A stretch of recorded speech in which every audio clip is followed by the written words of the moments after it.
Sejam muito bem-vindos a mais um episódio da série sobre reforma tributária, hoje com o vice-governador do estado do Amazonas, Carlos Almeida Filho. Obrigado pela presença, Carlos, é um prazer recebê-lo. Começo perguntando, como a reforma tributária impactará o estado do Amazonas? Sami, muito obrigado pela oportunidade, um abraço aqui para os internautas e para os ouvintes. E já de imediato nós podemos responder. O modelo lá da Zona Franca de Manaus, que por acaso nós precisamos massificar o nome de Polo Industrial de Manaus, é um modelo que funciona com base em incentivos fiscais. O maior desses incentivos fiscais são diferenciações com relação ao IPI. E isso faz com que naquela zona que é remota do Brasil se possa ter investimento de indústrias de todo lugar do planeta. Então, explica um pouquinho para as pessoas que não estão tão familiarizadas. Então, você produz um carro, uma motocicleta, um televisor, uma parte é o IPI, que é o Imposto sobre Produtos Industrializados. Quando ele é feito na Zona Franca, o que acontece? Lá, em decorrência do sistema desenhado há mais de 50 anos lá na Zona Franca, há uma redução ou isenção da cobrança de IPI, que é o imposto federal. Detalhe, não se produz carros lá. E o que Motos sim, né? Motos sim. O polo de 2 rodas lá existe. E por acaso é um polo que é extremamente hierarquizado, bem estruturado em todo o polo produtivo que nós temos lá na região. O que isso significa? As indústrias do mundo inteiro fazem a opção por a instalação de parques industriais na Zona Franca de Manaus por conta dessa diferenciação tributária, fazendo com que haja investimentos na região e possa haver recolhimento de tributos para a própria União. A mudança decorrente da reforma tributária faz um mix com relação a alguns tributos. E esse é um dos destaques que existe com relação à reforma tributária, que é a busca por uma simplificação nesse cipoal tributário que nós temos hoje. O grande problema, Sami, e isso precisa ser analisado com atenção, é que a reforma, não interessa qual seja das reformas, se seja do Senado ou mesmo... Você tem 3, né, reformas, isso que eu queria que você falasse. Você tem a do Senado, da Câmara e, eventualmente, a do governo, né? Eventualmente, até porque eu vi uma entrevista tua com a assessora do Paulo Guedes e disse, não se prefere fazer uma terceira para não se criar um embaraço já nisso. Nessas duas, como fica a Zona Franca ou Polo Industrial? Foi postergada, né, a Zona Franca até 2073, salvo engano. Como fica isso na reforma da Câmara ou a do Senado? Né? Para esclarecer, ambas as reformas elas trazem identidade e um dos problemas é que elas acabam fazendo junção de tributos. A mais contundente dessas junções de tributos é a do IPI e o do ICMS. A própria Vanessa falou sobre o imposto de valor agregado, outros símbolos que querem dar a esse tributo. Eles querem pegar 2, às vezes 5 tributos e juntar num só. A grande questão é que o IPI ele tem uma natureza não eminentemente arrecadatória, mas de controle. Então, a exação fiscal externa, o efeito extrafiscal é interessante para o Brasil, a efeito para se fazer fomento ou não de produção industrial aqui ou acolá. Então, o erigir de barreiras tributárias, nesse caso, permite o desenvolver ou não de certos produtos ou de certas regiões. A grande questão é que o ICMS não tem essa natureza jurídica, a natureza do ICMS é arrecadatória. E o outro problema, o IPI, que é um imposto federal, e o ICMS, que é um imposto nitidamente estadual. Tudo bem que a legislação do ICMS é regulada basicamente pela legislação federal, mas o estabelecimento de alíquotas, que é estadual, começa a ser problematizado com a junção de impostos que são distintos. Mais um detalhe. O IPI não é fixo para todos os produtos industrializados. Ele é diferente por produtos. Então, você pode ter tanto IPI 0 quanto IPI 100%, por exemplo. Já o ICMS, não. Ele tem um gradiente para a aplicação, que vai de 8% até 30%. E a proposta é unificar a alíquota também, né? Não só o imposto como a alíquota. Aí temos um ponto de alerta. Porque uma coisa que existe desde que o mundo é mundo, e assim, isso em qualquer país que se trate com direito tributário de forma mais adequada, é que o que é muito importante na existência de controles tributários não é só a arrecadação. De novo, são os efeitos extrafiscais, como fomento, como contenção, como proteção. E isso existe, por exemplo, nos Estados Unidos, existe na Europa, e nós não podemos abdicar aqui no Brasil de uma política de fomento. Fazendo isso, nós conseguimos engessar um modelo de desenvolvimento brasileiro, o que é um alerta que precisa ser observado. Muita gente vários economistas, inclusive que eu entrevistei aqui, falam, olha, a Zona Franca é um problema. O que eles falam? Que você tem que levar os insumos para Manaus, o que encarece o frete, produz lá e volta. E fala, então, lá fomenta, mas é um custo caro. Você tem números para falar se é verdade, se não? Como que a gente faz essa equação, né? Porque ele fala, tá bom, tirando a Zona Franca, você prejudica o estado do Amazonas, mas o Brasil pode ganhar com isso. Essa é uma análise que precisa de alguns pontos para esclarecimento. Primeiro, nos últimos 20 anos, em dados da própria Receita Federal, consolidação feita pelo ex-superintendente da Zona Franca de Manaus, Tomás Nogueira, mostra que nós arrecadamos na Zona Franca de Manaus 162 bilhões de reais, me perdoem, em tributos federais. Desses 162 bilhões de reais, apenas 40 ficaram com o estado do Amazonas. Os outros 122 bilhões voltaram para a União. Mais de 70% fica com a União. Mais precisamente, 26,5% fica com o estado. E aí esse é um ponto que precisa se destacar. E nós temos um exemplo para poder comprovar isso. Ano passado, a Pepsi, por conta dessa discussão a respeito de IPI de concentrados, não saiu do Amazonas, saiu do Brasil, foi para o Uruguai. E isso é a demonstração cabal de uma situação concreta. Quando se fornece a indústrias no mundo inteiro uma zona para investimento com diferenciação tributária, como por exemplo o imposto de produtos industrializados, você permite com quem está investindo o planeta fora possa fazer investimento aqui. É diferente do que se está pregando aí fora. Do jeito que se diz Brasil afora, parece que se está injetando dinheiro no Brasil. Nada disso. E esse exemplo da Pepsi bem demonstra isso. Porque não se deixa de investir no resto do Brasil para investir no Amazonas. Na verdade, quando se está fazendo uma zona diferenciada dessa, eu estou deixando de fazer uma arrecadação que jamais acontecia e passa a fazer arrecadação com outros tributos, como o PIS/COFINS, por exemplo, como o imposto de importação, por exemplo. E isso fica muito claro como, por exemplo, a Coca-Cola do Brasil se manifestou recentemente a respeito, de novo, da situação do polo de concentrados, que se estabelece um prazo até novembro para se voltar à alíquota tributária anterior de 4%, que fez a Pepsi sair daqui, e já há alertas da própria Coca-Cola que, em se mantendo tal situação, a Coca-Cola sairá também do Brasil. Carlos, uma dúvida que eu tenho é a seguinte: muita gente fala, olha, a Zona Franca não produz tanta coisa, é mais um empacotador, chega tudo da China. Eu sei que eu já conheci algumas fábricas lá, que não é bem verdade, mas eu queria que você falasse com muito mais propriedade o que passa lá. Bom, o nome Zona Franca pode até traduzir coloquialmente, lá seja uma zona. Não é uma zona lá. Há muito controle do Estado, há muito controle federal. Na verdade, o professor Samuel Benchimol já dizia há mais de 50 anos que a Zona Franca, ao revés de ser um paraíso fiscal, é um paraíso do fisco. E a gente já deixou isso muito claro. Nós estamos falando aqui que mais de 70% de impostos federais se revertem para onde? Para a União. O que mostra que a indústria de transformação que efetivamente existe lá gera renda suficiente para poder retroalimentar a União. Só existem hoje 8 estados da Federação Superavitária. Você está falando para mim que é sustentável a Zona Franca, do ponto de vista do país, assim, essa conta, ela se paga, porque existe essa dúvida, né? Até que ponto ela se paga e se ela se paga em detrimento, sei lá, de prejuízo de outros estados. Então eu queria que você... Não há detrimento de outro estado. Como falei ainda há pouco, a diferenciação tributária que existe no Amazonas, ela não concorre com o resto do país, ela concorre com o mundo. Então nós teremos na Zona Franca de Manaus o estabelecimento de indústrias que poderiam estar em qualquer lugar do planeta. Por exemplo, a Eletros, que representa o setor produtivo industrial no Brasil, que tem 33 empresas associadas industriais, tem 19 indústrias lá. Se essa situação não fosse positiva para a geração de emprego e renda e trabalho, o que essas empresas estariam fazendo lá? Mais do que certo, 45% da arrecadação do ICMS do Amazonas vem diretamente do polo industrial. Mais de 90 mil empregos vêm diretamente do polo industrial e nós falamos mais de 500 mil ligados de forma indireta. Nós estamos falando de em torno de 92 bilhões de reais arrecadados no ano passado. Nós estamos falando de uma indústria que efetivamente faz com que o Amazonas passe a não ser um estado dependente como diversos são da União.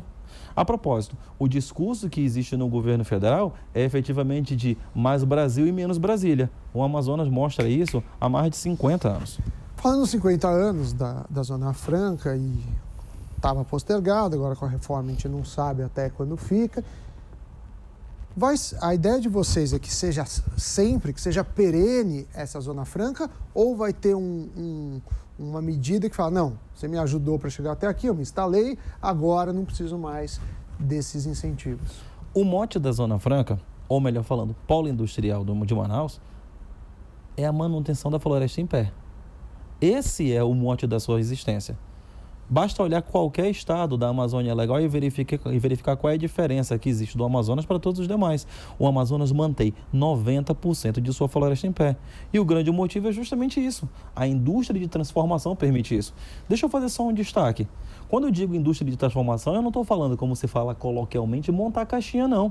Nós temos um dos parques industriais que obedece processos produtivos que são iguais, por exemplo, na área de informática em todo o Brasil. O nosso parque é transparente, o nosso processo produtivo é transparente, estabelecido pelo governo federal. A aprovação de qualquer processo de distribuição, de desenvolvimento, precisa passar por aprovações do governo federal e implica numa linha de produção que faz com que diversas empresas no Amazonas possam integrá-la.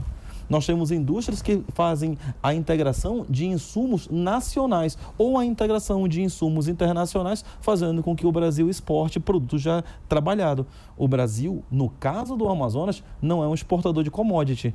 Voltando ao Amazonas, isso já justifica um modelo que mantém, que não a floresta em pé, por conta da quantidade de emprego, tanto direto quanto indiretamente ali ligado. Mais do que isso, Sami, me perdoa.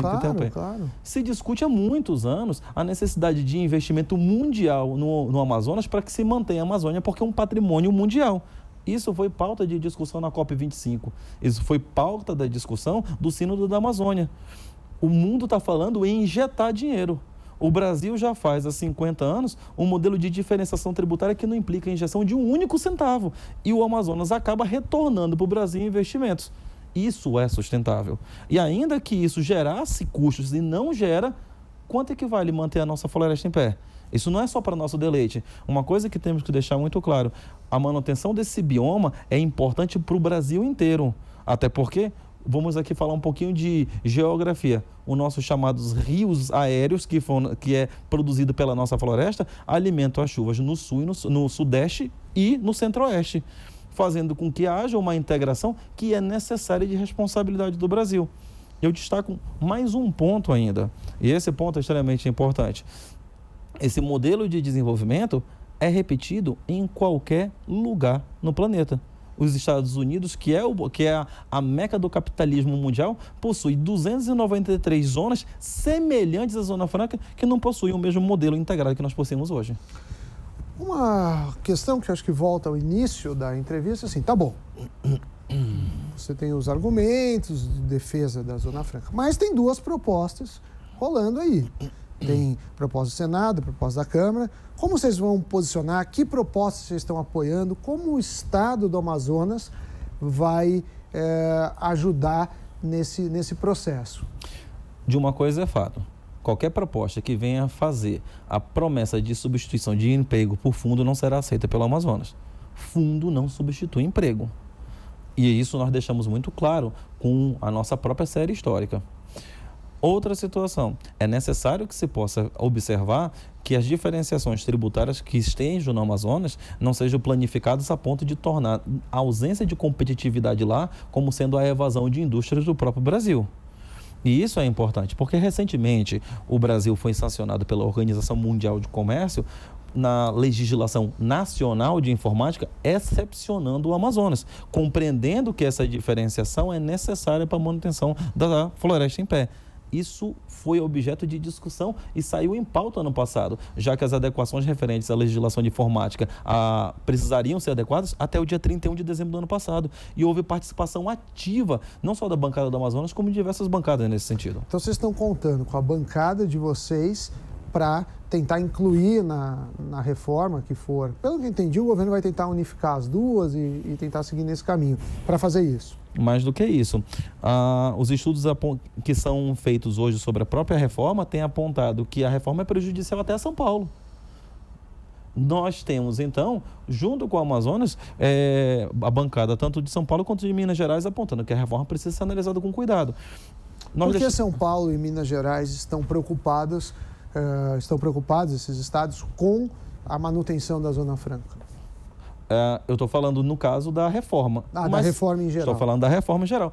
Mas também deveria, e já há quem se manifesta. Você já falou dos rios. Há quem já se manifesta, obviamente, com a manutenção da Zona Franca. Até porque, como eu falei sobre os processos produtivos que nós possuímos, diversos insumos são obtidos daqui. Nós estamos falando de 11 bilhões de reais que são adquiridos aqui em São Paulo para o fornecimento do nosso parque industrial lá. Aí você pode me dizer assim, tá, mas se a Zona Franca não se tivesse, o parque industrial estaria aqui. Lendo engano, não estaria nem no Brasil. Isso que eu ia te perguntar.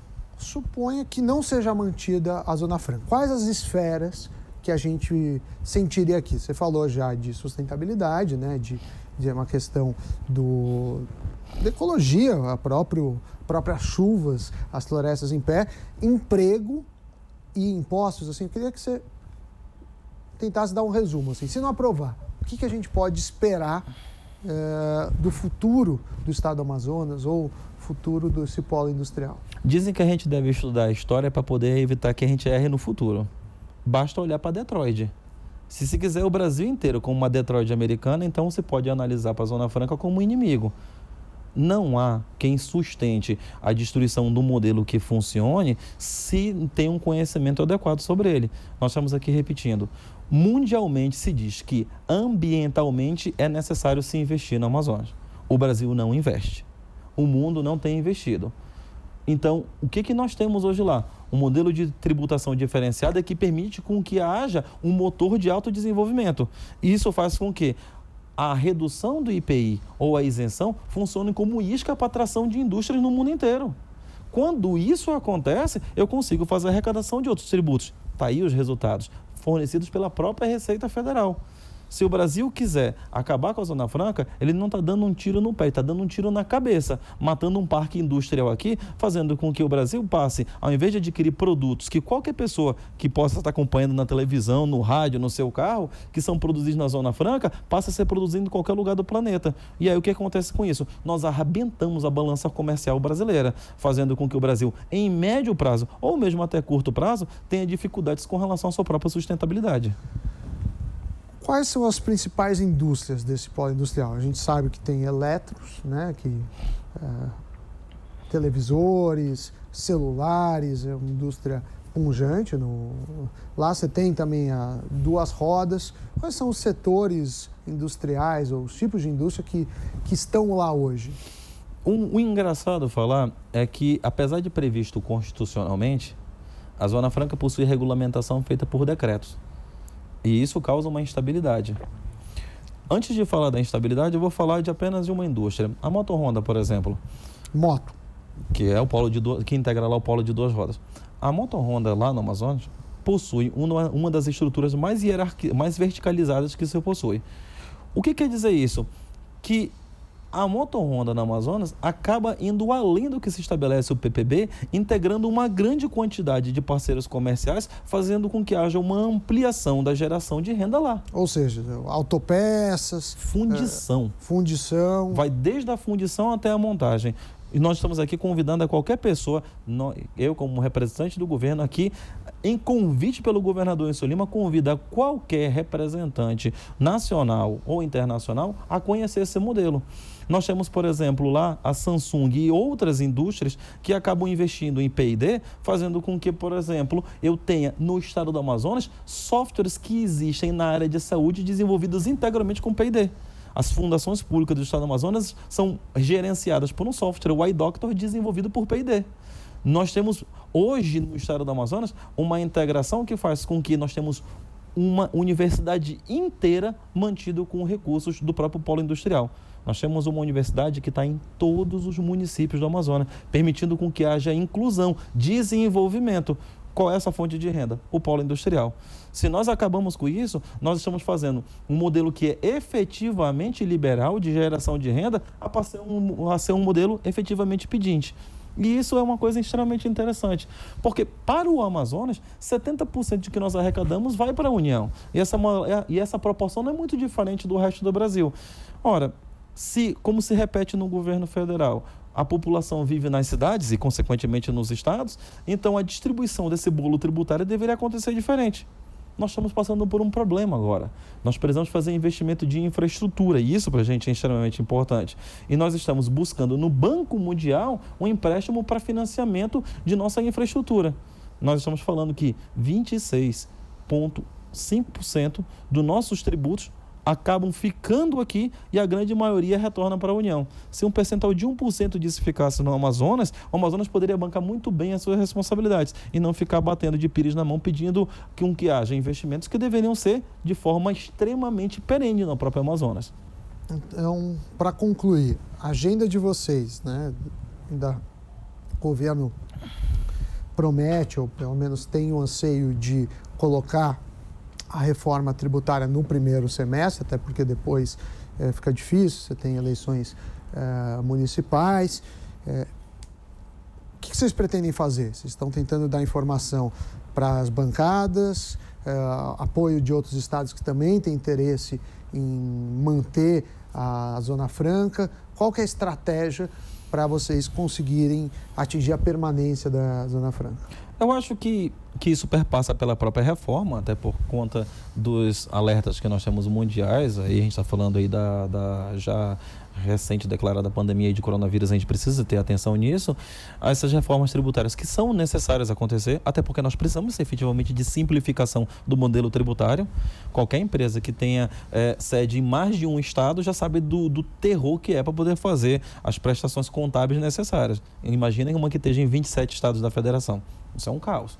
Então, nós somos favoráveis, sim, à reforma. Só que isso, como se diz no popular, tem que ir devagar na dor. Você tem que analisar com cuidado para que a gente não passe o trator em cima daquilo que tem funcionado. Você me perguntou e tem me perguntado constantemente, até se quando se quer manter a Zona Franca de Manaus, até se quando quer se manter essa diferenciação, eu respondo diferente. Até se quando quer a manutenção da floresta em pé. Porque a discussão que se teve lá no passado, que era de estruturação desse modelo diferenciado, era para que o governo federal, ao longo das décadas, fizesse a estruturação de infraestrutura necessária. Me perdoe ser, inclusive, redundante, mas é para poder fixar. Nós temos uma discussão insana até hoje a respeito da construção ou não da BR-319. Nós somos um dos raros países da federação que nós não temos integração estrada com os demais outros estados. Como é que nós podemos fazer o desenvolvimento e acessar os demais polos consumidores se a gente não tem acesso por estrada? É bem diferente do Sudeste, é bem diferente do Pará, por exemplo. O Pará, ele também faz parte tem uma parte da floresta amazônica. O que acontece na diferença desses dois estados? Lá não tem polo industrial, mas talvez a preservação também não esteja no mesmo nível. Os nossos amigos paraenses, eles tentam sobreviver da forma que podem. Nós, no Amazonas, conseguimos demonstrar com muito cuidado há muito tempo que o nosso modelo precisava de uma atenção mínima em infraestrutura. Eram os militares que já falavam há muito tempo em integrar para não entregar. Era muito tempo que já se falava numa transamazônica, num acesso de norte a sul. Nada disso se concretizou. E nem planos para se concretizar. Não se encontra nem no PRDA o desenvolvimento e nenhuma preocupação com isso. E isso é muito sério, porque como é que eu posso manter uma população de 4,2 milhões de habitantes na miséria? Ninguém pode obrigar a população a viver na miséria. Eu vou dar um exemplo dramático. Nós temos um município, eu vou citar esse propositalmente, de Boca do Acre, que fica a 1.100 quilômetros de distância em linha reta da capital, que é Manaus. Vamos aqui ao número, 1.100 quilômetros de distância. Qual o acesso? Saindo de Manaus, você chega em quanto tempo lá? Para a população não tem outro acesso que não seja barco. E aí são semanas? 2 semanas. Você está condenando brasileiros ao isolamento. Isso não existe. Isso não é o Mais Brasil e Menos Brasília. Isso não é o que se prega há muito tempo. E o que mantém o estado do Amazonas desenvolvendo e podendo levar para esses municípios, para esses cidadãos brasileiros, a integração? Obviamente, um modelo de economia que consiga gerar isso de forma pujante. Só a indústria de transformação faz isso. Só a indústria de transformação. Sim, só para ver se eu entendi. Você estava falando assim, olha, se não tiver as indústrias lá, vai faltar emprego. Aí o pessoal vai sair desmatando para viver como pode e a chance de preservação diminui. É isso? Não é diminuir, não. Acaba. Acaba. Basta olhar qualquer local à volta. Nós conseguimos evitar com que haja uma mancha de desmatamento subindo na Amazônia e seus lados, porque nós conseguimos fazer com que todo o modelo de desenvolvimento rode à volta do polo industrial. Vamos ressaltar, um polo que não tem chaminé. Um polo que é adequado à legislação ambiental. Nós queremos evoluir isso? Lógico, biofármacos nos interessam, o ecoturismo nos interessa, mas eles não geram escala suficiente para que se mantenha essa monstruosidade. Nós já somos obrigados a fazer manutenção de segurança de nossas fronteiras, o que é uma responsabilidade do governo federal. Nós temos gigantescas responsabilidades que precisam ser analisadas com cuidado. Essa não é uma luta do amazonense, não. Essa é uma luta do Brasil inteiro. O exemplo está dado. Várias indústrias já saíram daqui para ir para o exterior. O que nós estamos fazendo aqui é um modelo que vários países já fizeram.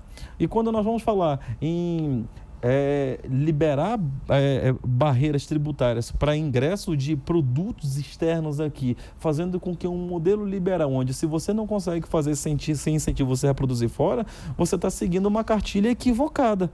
Até porque nos Estados Unidos e na Europa o protecionismo faz parte do dia a dia.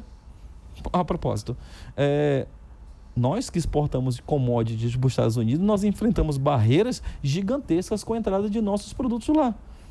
No Amazonas se faz distinto. No Amazonas se manda produto acabado. Isso acontece com qualquer eletrônico que você vê na sua mão. Carlos Almeida Filho, vice-governador do estado do Amazonas. Muito obrigado pela sua presença. Eu gostei da entrevista. Espero que você que esteja nos assistindo ou ouvindo também tenha gostado muito. O importante é esclarecer os vários pontos de vista em torno da reforma tributária. Até a próxima e tchau, tchau.